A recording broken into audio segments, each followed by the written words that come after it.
President Muhammadu Buhari made to security chief speaks of determination to improve security. Minister of Information Lai Mohammed says seeking of medical care brought by President Buhari not an indication of medical sector collapse. And Chairman of People's Democratic Party (PDP) Prince Uche meets former President Olusegun Obasanjo and Kwara State University Malete Kwasu Flag Cyclists Club. And the Foreign World Health Organization says West Africa healthcare is strained by Ebola COVID outbreaks. In business news, Federal Inland Revenue Service targets 10 trillion naira revenue in 2020. In entertainment news, Nollywood stars here percolate and comedian AY Marco as it clocks 50. And in the world of sports, De Bruyne Jorginho Kante nominated for UEFA Player of the Year award. The headlines, details in just a moment. I am Dayo Adeyemi.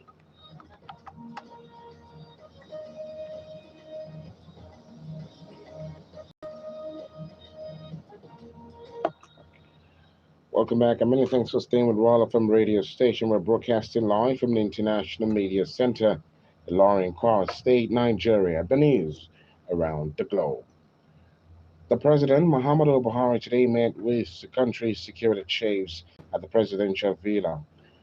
Vice President Yemi Shibalo, Chief of Staff to the President, Professor Ibrahim Gambari, Secretary to the Government of the Federation, Boss Mustafa, National Security Advisor Major General Babagana Mungono, retired, among others, were in attendance.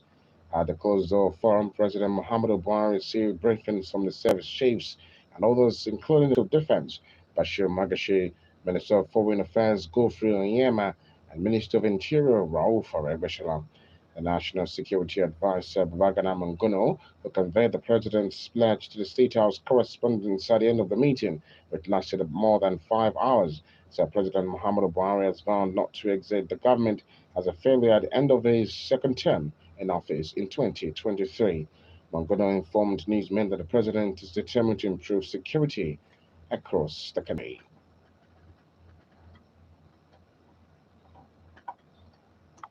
Drive the armed forces, the police, the intelligence agencies. There's been greater cooperation, greater synergy, intelligence sharing, as well as our partners in the Regional Intelligence Fusion Unit. So the president was briefed. The president is quite happy that there's been tremendous success, especially with the advent of the new service chiefs and the inspector general of police. And he's also made it very, very clear that he's not ready to exit government as a failure. He's not going to tolerate that. He's made changes and is ready to make further changes if he's not satisfied.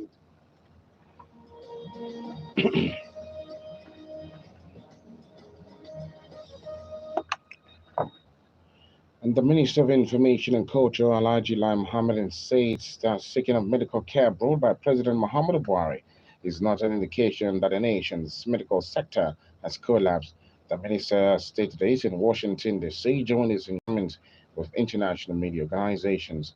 The minister is in the United States to meet with international media organizations and to think tanks on the achievement of President Muhammadu Buhari's administration and efforts made so far in tackling insurgency, banditry, and all forms of criminality. Speaking with reporters, the minister said the president has the right to choose his physician, reiterating that President Buhari is not the first set of states going abroad for treatment. The Police Service Commission has set up an in-house panel to study in details documents related to the suspended Deputy Commissioner of Police, DCP Abba Kiari, a former head of the Intelligence Response Team (IRT) of the Nigerian Police Force, inducted by a report of the Federal Bureau of Investigation (FBI) of the United States. Spokesman of the PSC, Ikechukwu, said the panel is expected to examine the facts of the allegations as contained in the FBI document, as also to look at the extant laws as a means of keeping abreast of the matter pending the submission of the report by the police investigative panel. The panel, headed by Barrister Tijani Muhammad, Director, Department of Police Discipline in the Commission, is required to gather the documents relevant information on DCP Abakari in view of his disciplinary matter and to analyze the information gathered and make appropriate recommendations to the Commission. The chairman of the People's Democratic Party (PDP), Prince Uche Secondus, today met with former President Olusegun Obasanjo at his Abeokuta Hilltop residence in Ogun State. Secondus arrived at Obasanjo's penthouse residence at the Olusegun Obasanjo Presidential Library, Okemosa, Abeokuta, alongside his entourage at 12:19 p.m. Newsmen gathered that the PDP chairman's visit is not unconnected with internal wrangling within the ranks of the PDP. Secondus is battling to keep his seat following the crisis rocking Nigeria's top opposition party. A crack has emerged in the PDP National Working Committee and WC 2 weeks ago after the resignation of some officials and calls for Secondus' resignation by some WC members. And the Vice Chancellor of Kwara State University, Malaysia, Professor Muhammad Akami, today flagged off the university's cyclist club. Akami said the essence of the club is to ensure wellness and fitness of the institution's students at all times. He reaffirmed his commitment towards sports development of the institution. The Vice Chancellor urged the students to take advantage of the institution's sports potential by partaking in sport activities to make the university and the nation proud. Also speaking, the director, Center for Wellness and Creative Art Therapy, Dr. Toyin Musa, said the Center for Wellness, with the support of the Vice Chancellor, has been adequately equipped to offer technical and professional training to all interested members of the university community, and not only in cycling but also in other wellness and sporting activities. Musa stated that the center will come up with other related programs such as mental health, talkbacks, and enlightenment programs to encourage the university community to consciously subscribe to wellness activities to entrench healthy lifestyles. And the president of the Town Development Association, Femi Oyewole in Eton, Ekiti local government area of Kwara State, has appreciated the chiefs and netizens of the community for the cooperation and peaceful coexistence despite the very challenging times confronting as a community. And as a message, just as the community marks the 2021 Econ Festival in Eton, the president noted that the Corn Festival is a heritage from the forefathers that the community is proud to preserve for children of onward transition down the line to great grandchildren. According to Yewale, the festival is an occasion that brings together not only natives at home and in the diaspora, but also lovers of our community from all walks of life as we unite the communities. And therefore crave the mutual understanding, love, and subordination of personal interests of the community. He has appreciated the support of all of the reconciliatory efforts of the Town Development Association in collaboration with the Council of Chiefs concerning the chieftaincy in Pays, which has bedeviled and stalled the progress as a community over the years. And that's it in our local stories to bring you foreign news. In just a moment, stay with Royal FM radio station.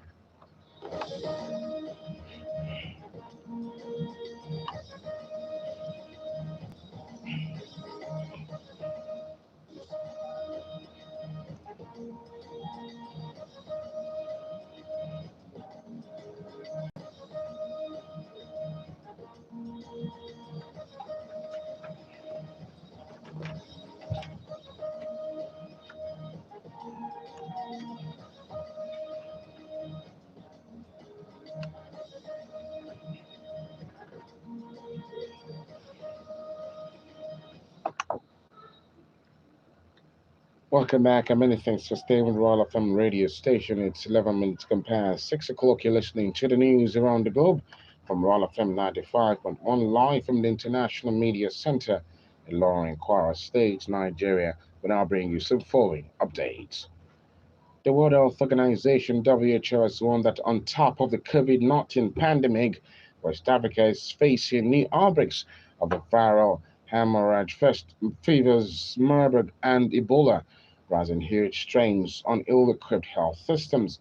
The new outbreaks show the multitude of challenges government are fighting in parallel with the pandemic. Master Shidiso Moeti, WHO Regional Director for Africa, told the news conference today.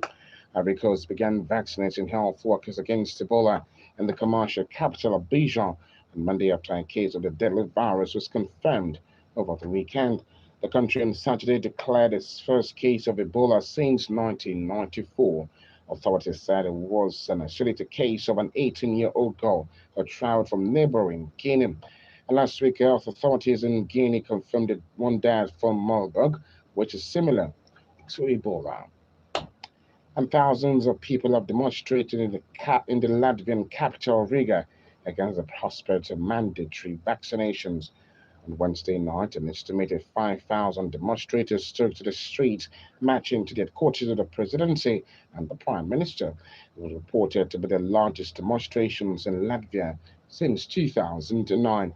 The Latvian government is planning to make vaccination compulsory for many professions and is debating whether to allow employers to fire workers who refuse to be vaccinated. A vote on the issue could come in next week. And that's our international news coverage. We bring you the business reports in just a moment.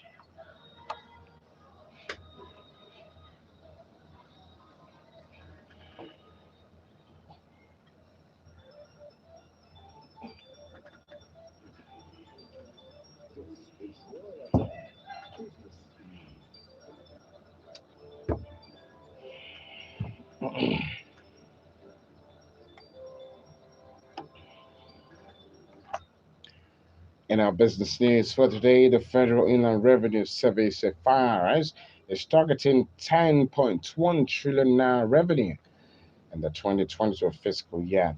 From the sum, the federal government is expected to get 2.53 trillion, while the balance will go to states and local councils. Chairman of FIRS, Mohammed Nami, stated this during the 2022-2024 medium-term expenditure framework and fiscal strategy paper interaction with the House of Representatives Committee on Finance, as well as the ministries, departments, and agencies at the National Assembly Complex, Abuja.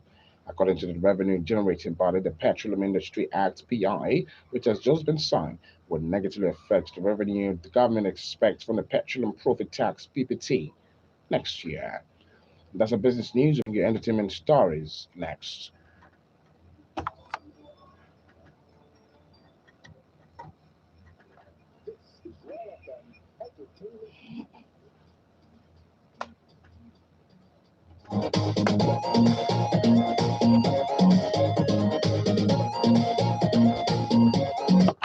And in entertainment news, Nollywood stars of Habe Police and comedian Ayo A.Y. Marco, who clocked 50 today. What looked like an impossible climb is landing me on the fifth floor in style. To God be all the glory, he captioned in one of his pictures. Commenting on the post, sultry actress Juliet Sobrine wrote, "Happy birthday, boss. God bless you richly." Nollywood actor Nino Lowo and other numerous Nigerian celebrities also joined in celebrating the comedian. Ayodeji Richard Marco, also known by his stage name Ewa, is a Nigerian actor, comedian, radio and TV presenter, writer, producer, and movie director. Born on 19th August 1971, is the host of the AY live shows and AY comedy skits. That's entertainment news. Stories from the exciting world of sports is up next.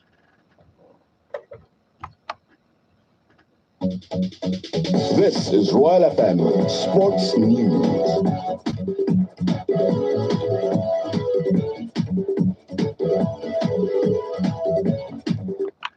And from the exciting world of sports, UEFA has confirmed the nominees for the Men's Player of the Year award, with Chelsea duo Jorginho and N'Golo Kante having been joined by Manchester City star Kevin De Bruyne on the list.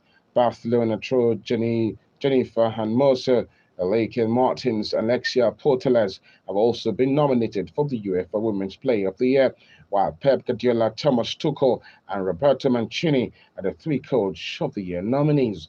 As for the Women's Coach of the Year, Leo Scottis, Peter Gerhardsen, and Emma Hayes are all in the running for the award.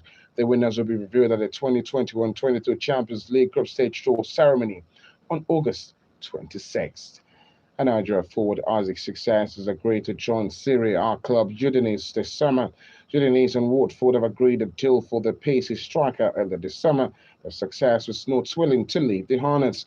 The 25-year-old was determined to fight for his place at Vicarage Road despite the influx of attacking options available to manager Sexel Munoz. The club has, however, made it clear to him that he's not needed for Watford's Premier League challenge. And that ends Sport Update. We'll bring you the recap of our stories in just a moment.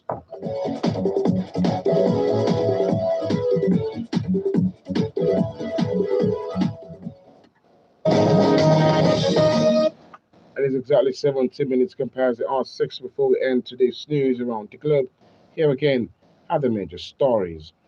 President Buhari meets with service chiefs, speaks of determination to improve security. Minister of Information Lai Mohammed says seeking of medical care abroad by President Buhari not an indication of medical care collapse. And Chairman of People's Democratic Party (PDP) Prince Uche Secondos meets former President Olusegun Obasanjo. Kwara State University magnetic cross with flag of Cyclists Club. On the foreign scene, World Health Organization (WHO) says West Africa healthcare strained by Ebola COVID-19 outbreaks.